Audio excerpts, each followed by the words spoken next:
Hi friends, welcome. I hope you're doing well today. Today I want to talk about eye contact. It's powerful.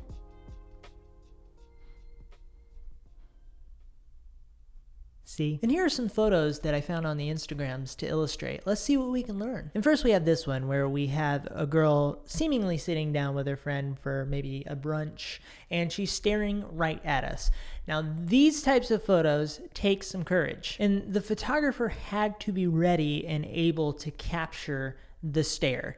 And a lot of times this means having the camera up to your eye because these stares will come and go very quickly. Now imagine for a moment if she were looking down or at her friend or left or right, not directly into the camera, the photo would be far less strong. A stare adds intensity to a photo. If we move into this next photo, you see another example of that intensity. This photo is very daunting. Now, a lot of times photos like this take a bit of patience. Now this photo could have happened in a split second. She could have been driving by in the car quickly and she just happens to glance over. But a lot of times you'll have a little bit of time to watch your subject and you can feel that they just might look over in your direction. Now let's move into this photo, and I want to take note of the fact that eye contact creates an emotional connection between you and the subject. It's just you and them. In this case, we have this really interesting thing happening where because she's looking at the camera, it's bringing us into this moment that they're having together and making us a part of that moment. Whereas if she was looking at him, we would just be kind of observing from a distance that this thing was occurring. There's a really interesting emotional difference happening here. And it's not you connecting with them embracing each other, which would be the case if she was not looking at us.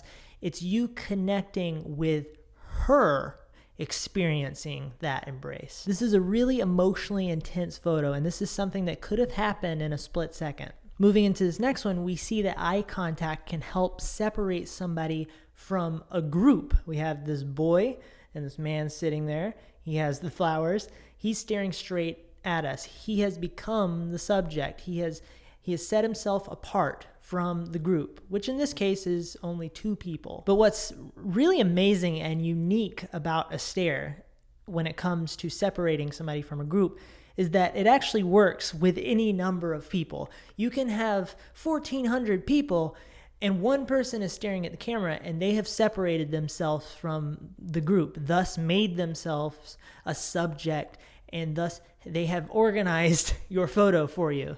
It's a super hack. Now, Steve McCurry, a master of the craft of photography and my favorite photographer.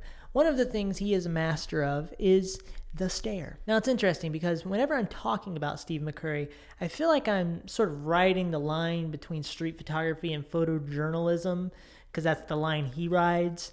But either way, we can learn a lot from his photos and apply it to street photography or any type of photography. And a lot of his photos do lean street. Anyway, in what we can perhaps call rural street photography, I have a very hard time saying that word, even though I grew up in a rural place. Here we have a boy with a very neutral, authentic expression staring at us from inside a truck.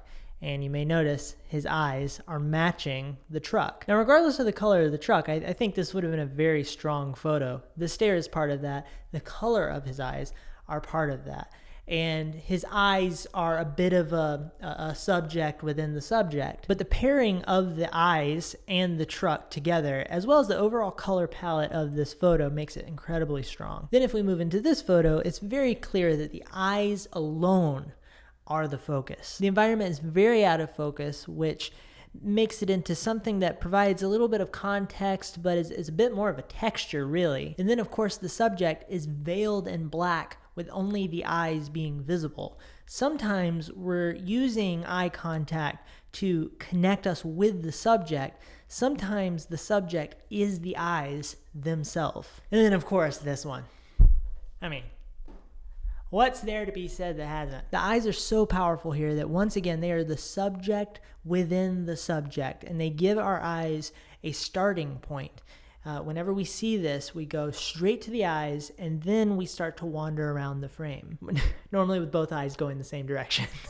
If your eyes can do that though, that's awesome. Generally the best photos, whether they're utilizing eyes or not, have leveraged a starting point that our eyes can gravitate to immediately and then begin to naturally explore the frame. What many photos are lacking is that starting point, and this is a major issue in street photography. Okay, now I want to share some thoughts on how to capture eye contact, and I want to start with a candid situation. If you're on the street, what you can do is you can find your subject and then move into their line of sight or into their periphery.